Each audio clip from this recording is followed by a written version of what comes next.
Chapter 10. The Great Era. And this is the true meaning of what I am about to explain about the term Great Era, which does not occur as frequently as I compared it to your time system. It is as if this cycle is the largest cycle.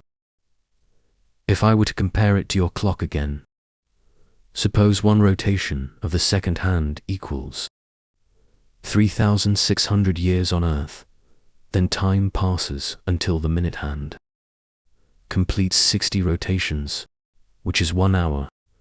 Time continues to pass until the hour hand completes 24 rotations, which is 1 day. Time continues to pass until the days complete 30 rotations, which is 1 month. It continues to pass until the months complete 12 rotations, which is 1 year. And time passes until that year completes 12 cycles. Try to calculate how long this cycle I am referring to would take. Wow, I think it would be countless zeros, I replied. That's right, he replied. And why is it important? I asked. It is important because it is the final phase of the largest cycle since the beginning of all things on your earth. The term final phase of the largest cycle means from its beginning, existence, change, and decay to enter a new beginning. We are now in the very final period of decay and are about to enter the beginning of the new, which of course means that the events of this period will be extreme in many dimensions, both physical and energetic. How so? I asked. Imagine if you were to mold a bowl. In the beginning phase of molding, you would have to carefully shape it from a lump of clay until it becomes a bowl. Right? He asked and explained. Yes, I replied. After molding and firing it, you would use the bowl in your daily life. This period may last a long time. The bowl may be passed down to your children and grandchildren. But after heavy use, the bowl may chip or deteriorate over time. Eventually, when it becomes old and unusable, you would probably throw it away or break it, and then find clay to mold a new bowl. And this is the period I am referring to. The period, I say, will be extreme. The period of destruction, the period of suddenness. Like when you take a hammer and smash your old bowl to pieces in a split second. This suddenness will happen to everything, to anything that is considered decayed. It will all undergo the process of being destroyed. But there is one thing that has properties unlike objects that can be destroyed, but it can change its state. That thing is mind. If the mind enters a state of decay, there are two options. First, adjust the decayed mind to be suitable for the new energy level, which your world is currently undergoing.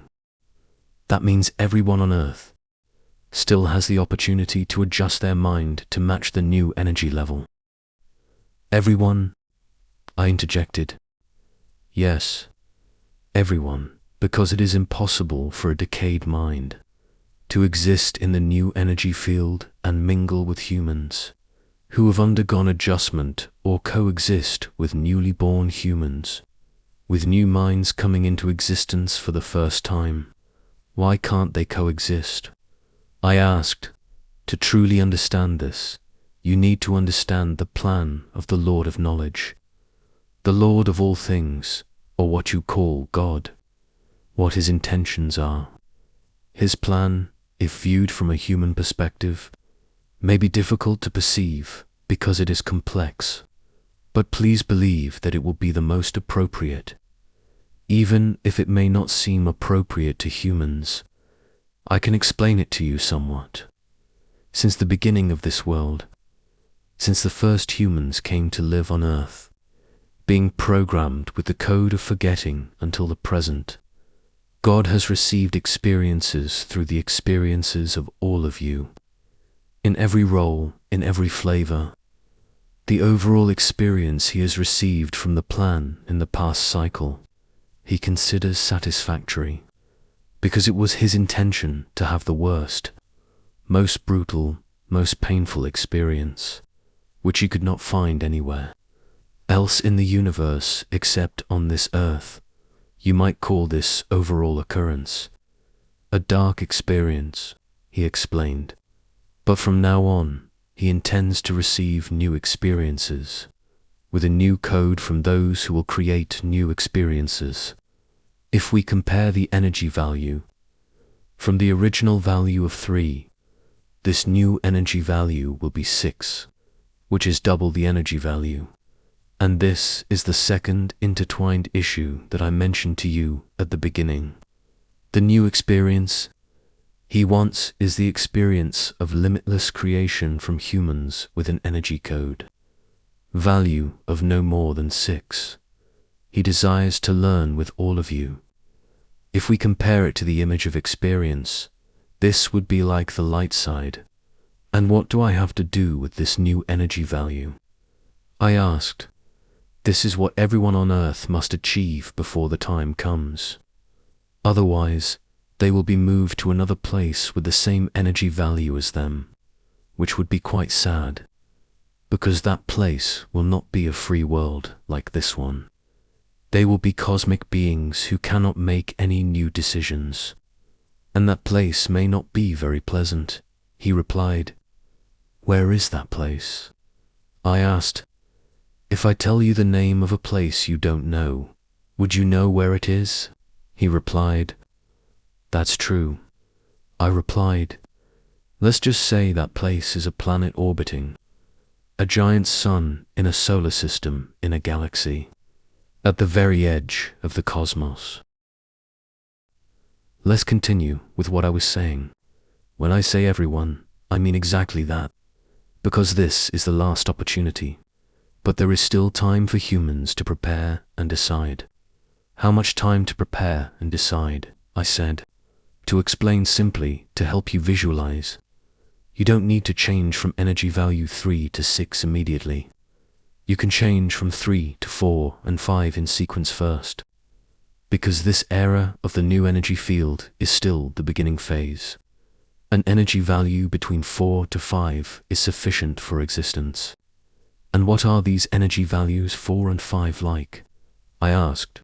In fact, a number of people on your Earth have already decided to enter energy levels 4 and 5, but most of them are unaware.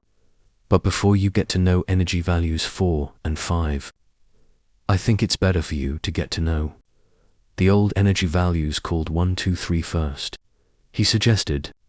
That's right. I forgot to ask. I agreed. All right, to avoid confusion with your previous knowledge.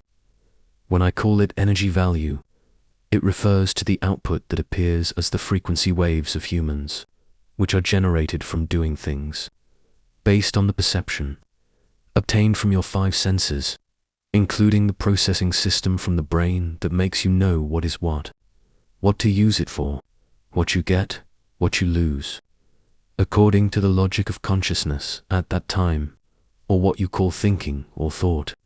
This energy value is what causes you to have beliefs or express frequency waves, which can be felt and proven according to the principles you understand as correct at that time.